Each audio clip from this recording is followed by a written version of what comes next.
Bueno, esta mañana subimos ese cerro sagrado que podemos ver eh, en el background, Al fondo. en el fondo. De ahí tuvimos un buen sentido del extento de su territorio, del carácter diverso de su territorio. ¿Cuáles son las prioridades principales para el resguardo en términos de proteger, de desarrollar posibilidades de economía propia, etcétera, para este territorio? Bueno, esta es una pregunta fácil y compleja. Sí, Fácil porque se podría resumir en 3 palabras. sí. Ratificación del título colonial o de el derecho ancestral a este territorio por parte de la institución que de nuestro país tiene esta función, que es la ANT, la Agencia Nacional de Tierras. Debe ratificar los límites de nuestro territorio. Está dado en la sentencia 530 del 2016. Y por el otro lado, el saneamiento. En toda la historia, los territorios indígenas que en algún momento fueron entregados, consagrados a comunidades indígenas, fueron invadidos por gente externa, por personas que se dedicaron a negociar un poco sobre la tierra, a instalarse en los territorios indígenas, y esta expropiación o esta invasión también podríamos llamarlo a nuestro territorio fue de alguna manera legalizado por las instituciones de manera jurídica. O sea, fueron legalizadas sus escrituras públicas, sus registros ante instrumentos públicos que son las entidades que registran la propiedad civil en el país. Entonces es muy importante el saneamiento, el hacer un estudio de títulos, de todos los títulos que hay en el resguardo y determinar su legalidad jurídica y encontrar una forma entonces adecuada de negociar y de dejar los parámetros claros. Por un lado, negociar con aquellos que quieren vender a favor del resguardo esas tierras que han, sobre las cuales han constituido derecho. El Estado debe adquirirlas para entregárselas o devolvérselas al resguardo y resolver el tema de saneamiento. Por el otro lado, lo que llamaríamos nosotros entonces la ampliación. Esa es la otra. Entonces tendemos ratificar, sanear y ampliar. Ampliar el resguardo, ¿por qué? Porque este es una comunidad, un resguardo con 4.826 hectáreas, y de esas 4.826 hectáreas, muchos de nuestros indígenas no tienen tierra, o sea, no tienen un pedacito donde construir su vivienda. Entonces tenemos 24.000 habitantes en estas 4.826 hectáreas. Quiere decir que la gente vive realmente estrecha, o sea, vive realmente sin esa capacidad de construir su vivienda, de hacer un galpón para pollos, de hacer un corral para sus cerdos, o para tener una vaca, o tener su caballo, o simplemente criar sus animales, ¿cierto?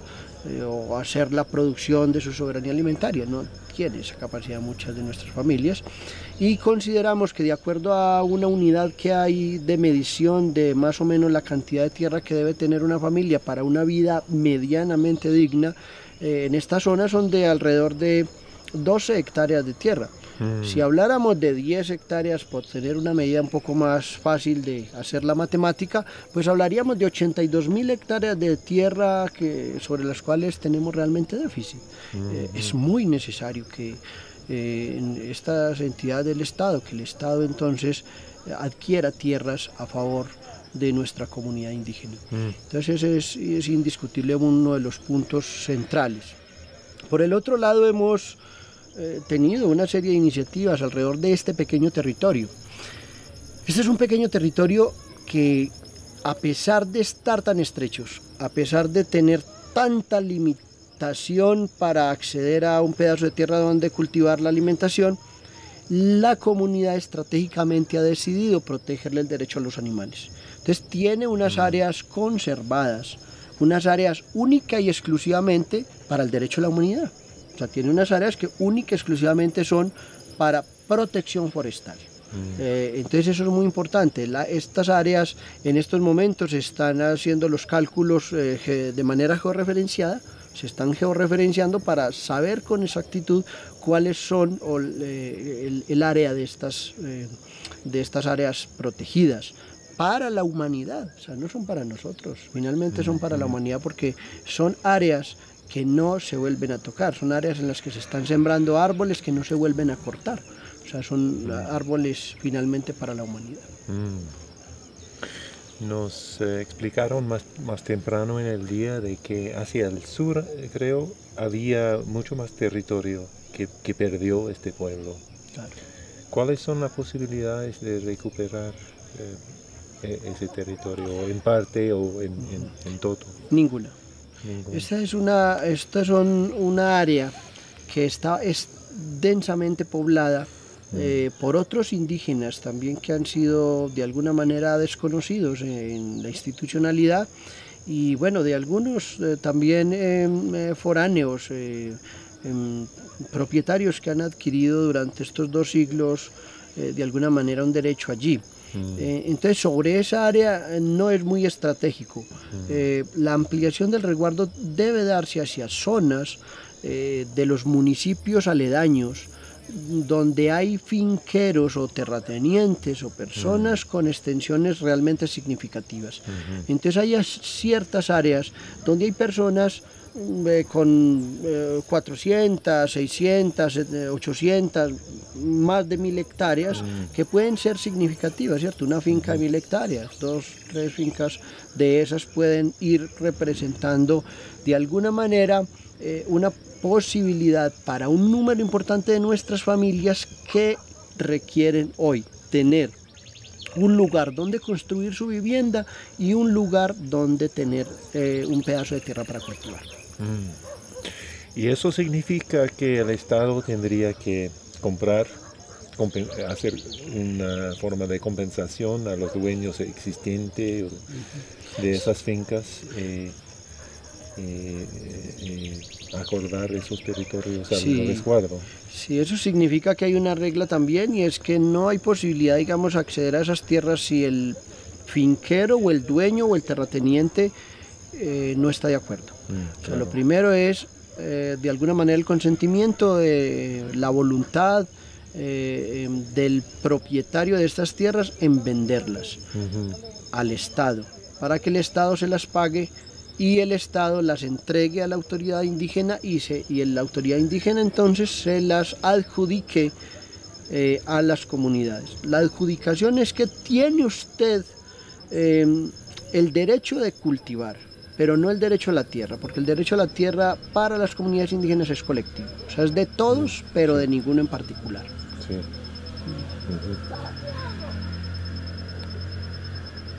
Entonces, me imagino que ciertas familias tienen derechos según el costumbre a los pedazos de terreno que están usando para producción, pero al mismo tiempo es propiedad es propiedad común.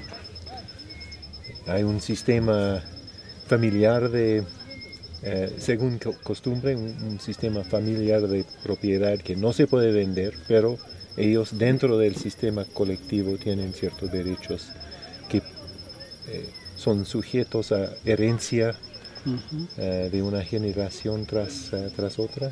Sí, hay una regla, y es el derecho jurídico a la tierra es de todos, pero de ninguno en particular. Y la institución que regula ese derecho es la autoridad indígena, el cabildo, en este caso el Consejo de Gobierno. Pero hay el respeto por el derecho a la mejora.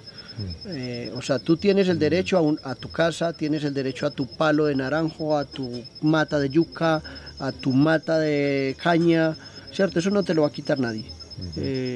O sea, ese derecho tiene un valor también comercial, ¿cierto? Entonces, si alguien quiere salir de su derecho, lo puede hacer a un mismo miembro de la comunidad y le pone un valor. Le dice, no, mi predio, mi mejora tiene un valor de tanto y se pueden hacer esas transacciones también entre mismos comuneros. Hay una prohibición de hacerlo a foráneos. En algunos casos se hace, pero no está, digamos, autorizado o legalizado por la autoridad indígena, ¿cierto? Digamos que esa es un poco la regla. Entonces sí hay un derecho que se transmite de generación en generación, o sea, lo que llama uno herencias. Yo tengo mi cafetal o mi cañal o mi potrero, bueno, mis mejoras, yo se las heredo a mis hijos y mis hijos a los nietos y sucesivamente. Desde el punto de vista del Estado, hay cientos de pueblos indígenas que quisieran tener amplificación de su territorio. Esto llega a ser muy costoso, ¿no? Económicamente. ¿Cuáles son los límites, cree usted, desde el punto de vista del Estado? ¿Cómo pueden la economía nacional apoye compras así a esa escala? No es muy costoso realmente y no es tampoco muchos pueblos. O sea, realmente en todo el territorio nacional hay unos pueblos que realmente tienen la capacidad de tenencia histórica de territorios ancestrales, ¿cierto? Digamos la comunidad en Amazonía, la comunidad en la sierra, ¿cierto? Hay ciertas comunidades que tienen unas áreas importantes de vida. Y el común denominador es la situación jurídica, o sea, el derecho civil, o sea, lo que llaman finalmente la tenencia jurídica de la tierra. ¿De quién es esa tierra jurídicamente? Ese es un problema que está, digamos, en todo el país para muchos resguardos indígenas, para muchos de nuestros hermanos. Y sobre todo en el occidente, o sea, lo que es el occidente de Colombia, algunos departamentos donde hay comunidades indígenas tenemos el problema de tener poca tierra en manos realmente de indígenas. El problema es que no hay finalmente una política que sea consecuente con esa realidad a favor de las comunidades indígenas. Tenemos ese problema. Digamos, mientras algunos ministerios pueden llegar a tener más de 1 billón de pesos, la Agencia Nacional de Tierras, que es la encargada de este asunto, pues solo tiene 100.000 millones de pesos. Entonces realmente la desproporción es abismal. O sea, el recurso que realmente le asignan a la entidad que se encarga de resolver los problemas de tierra en el país es insignificante, y de ese insignificante rubro que le asignan a esta agencia de tierras, pues es mucho más insignificante la cantidad de recursos o el porcentaje de recursos que le asignan a la adquisición de tierras para comunidades indígenas o a la área de asuntos técnicos de la ANT para resolver problemas de comunidades indígenas en relación a la situación jurídica, a la constitución de resguardos, al saneamiento de resguardos o a la ampliación de resguardos. O sea, realmente es irrisorio la cifra económica que el Estado le asigna al área encargada de proteger los derechos a la tierra de las comunidades y el acceso a la tierra de las comunidades étnicas en el país. O sea, el problema está fundamentalmente entonces en una posición política, en una postura política, en la decisión política de las autoridades. Sí, sin embargo, el Estado también saca el argumento de que el crecimiento económico es necesario para el bienestar de la población colombiana en general. y que la forma de producción de las fincas grandes contribuye más a la economía nacional. ¿Están de acuerdo con ese argumento? ¿O cómo sé que no están de acuerdo con ese argumento, pero cómo contestan ese argumento? Bueno, eso es completamente falso. O sea, la realidad es que, pues finalmente este es un país, como muchos en el mundo, que son fundamentalmente corporativos. O sea, que el gran flujo de recursos y la legislación y finalmente la parte jurídica está muy a favor de las grandes corporaciones, pues que se encargan finalmente de hacer una especulación financiera increíble a favor finalmente de sus propósitos y de sus proyectos. O sea, hay una realidad y es finalmente de cómo se manejan los impuestos en el país. O sea, las grandes empresas no pagan impuestos realmente. O sea, entonces finalmente no tiene sentido entregar el país, entregar tus productos, entregar tu riqueza, cuando realmente los réditos en términos de renta, en términos realmente de ingresos fiscales, no compadecen con relación a lo que han sacado.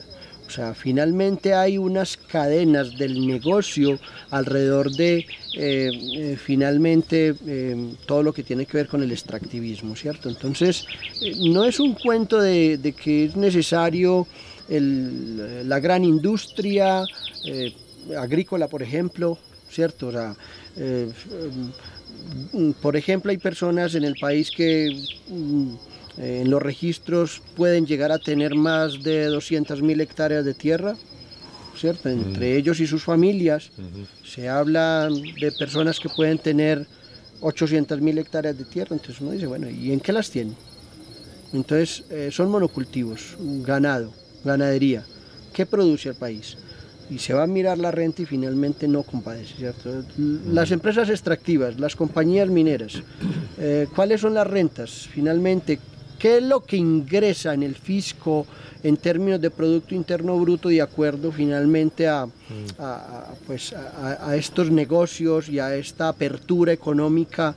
Pues finalmente no compadece con relación a lo que se deja de proteger finalmente la economía propia, la economía familiar, el microfundio.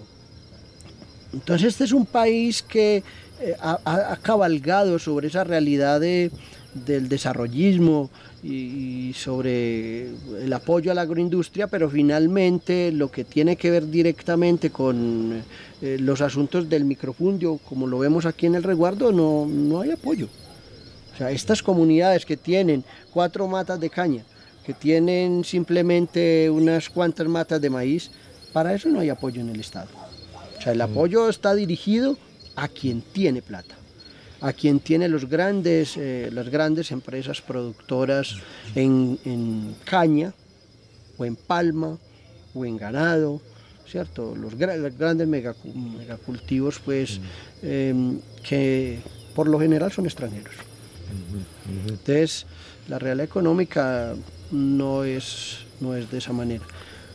Consideramos que es muy necesario pues equilibrar la equidad social. Este es un país, el tercer país más inequitativo del mundo. O sea, estamos muy cerquitica de Haití. Y esa inequidad es la que nos tiene en un problema serio de guerra histórica también. O sea, ahorita tenemos un proceso de paz. Se acaba de reincorporar un número importante de personas de las FARC a la vida civilizada, pero bueno, el campo de juego sigue activo, porque finalmente la realidad es que no hay apoyo ni acompañamiento finalmente a las familias, a las comunidades, y no hay voluntad de cerrar esa brecha de desigualdad social.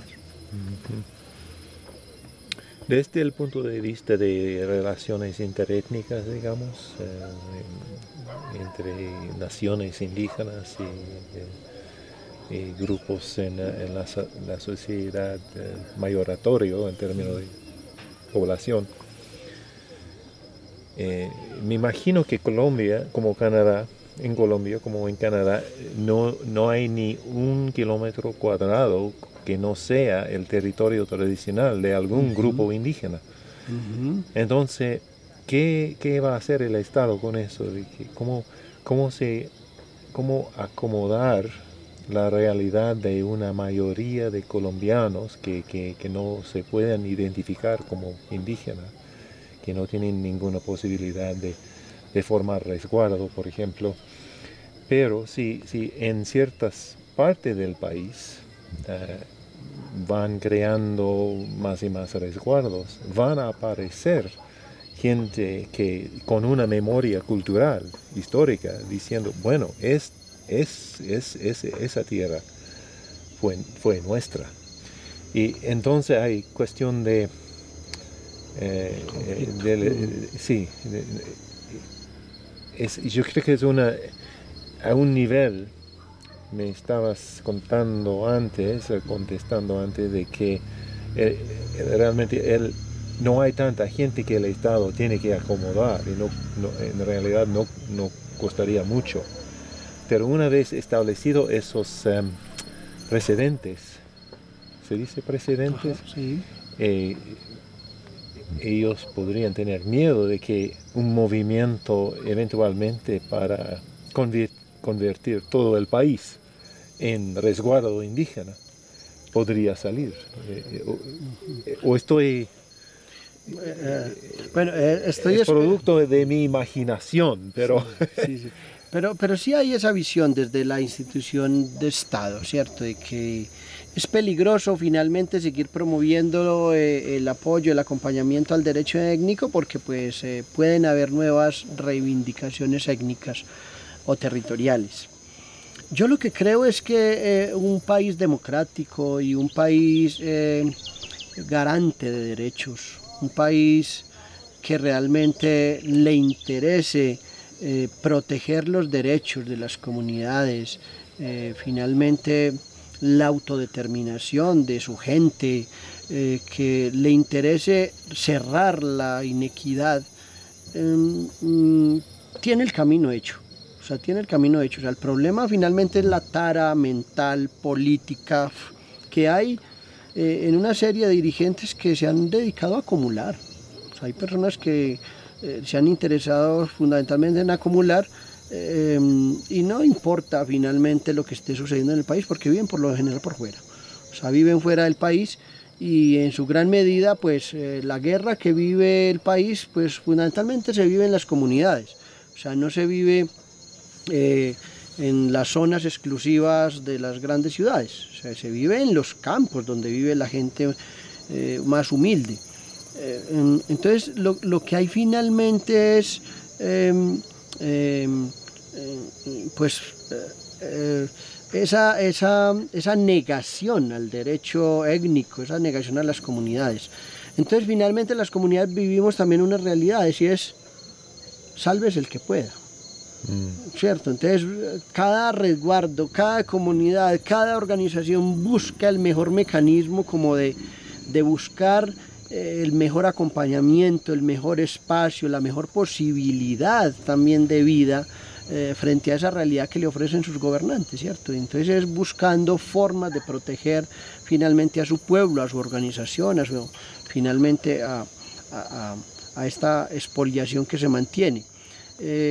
La relación interétnica pienso que cada vez mejora, o sea, cada vez hay mejores relaciones, tanto entre las organizaciones indígenas como entre los mismos pueblos indígenas, como entre los pueblos indígenas con otros, con los afro, con los campesinos.